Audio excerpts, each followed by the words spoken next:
Back when I was 19, I lived in a city that never truly felt like one. Despite being the largest place around, it still had that small town atmosphere, where cornfields stretched endlessly beyond the city limits, and the air smelled like earth after it rained. The town was growing though. Wealthy people had started building massive homes where farmland once stood, creating an awkward divide between suburban luxury and the untouched countryside. One of those houses belonged to my friend Mark. His parents had money, real money. Their place was enormous, sitting right where the city faded into the open land. We hung out there all the time. It was the perfect spot, an ATV trail running through their vast backyard, a hot tub out on the patio, and a living room so big it could fit an entire football team. His parents were the chill kind too. They didn't care if we had a few beers as long as we stayed the night instead of driving home. It was the dream setup for a group of teenage guys, but as much as I loved hanging out at Mark's, I hated the drive there. Once you left the well-lit parts of town, the road turned into a winding 2-lane stretch, flanked by thick trees on both sides. There weren't many streetlights, and the ones that existed were dim and far apart.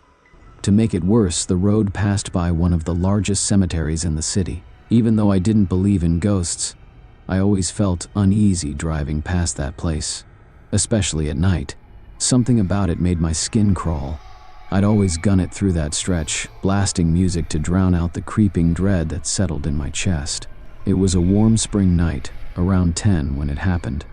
I had the windows down, my favorite playlist blasting, cruising along and feeling good. The wind carried the scent of fresh-cut grass and damp earth, and for once, I wasn't thinking about the eerie road ahead. That changed in an instant. As I rounded a bend, my headlights caught movement. I slammed the brakes hard, tires screeching against the asphalt. There in the middle of the road was a family. A woman, tall and slender. A man, average build. A child, maybe 9 years old, with short hair.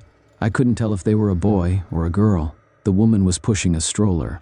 They weren't wearing anything unusual, just jeans and t-shirts. But what froze me wasn't their appearance. It was the way they were walking. Slow, silent, in the middle of the damn road. They had no flashlights, no phones, nothing to light their way. They had been walking in complete darkness until my headlights found them. I expected them to step aside, maybe acknowledge the car behind them. But they didn't. They just kept walking, completely oblivious to my presence. I turned off my music and listened. Silence. No footsteps, no whispers, no sound at all. Just the hum of my engine and my own heartbeat pounding in my ears. Something about them was wrong. The way they moved, the way they ignored me. I waited, gripping the steering wheel so tight my knuckles turned white. My instincts screamed at me to leave, but I just sat there, watching them, trying to make sense of what I was seeing. Then, all at once, they stopped, in perfect unison. And then, so slowly it made my breath hitch.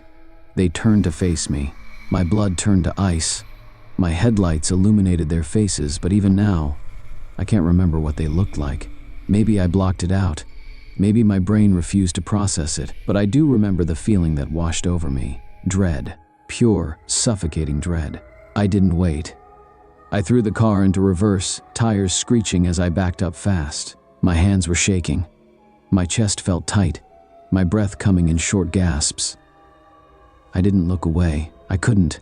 I kept my eyes locked on them in the rearview mirror, praying they wouldn't move, that they wouldn't start walking toward me. For a few agonizing seconds, they just stood there.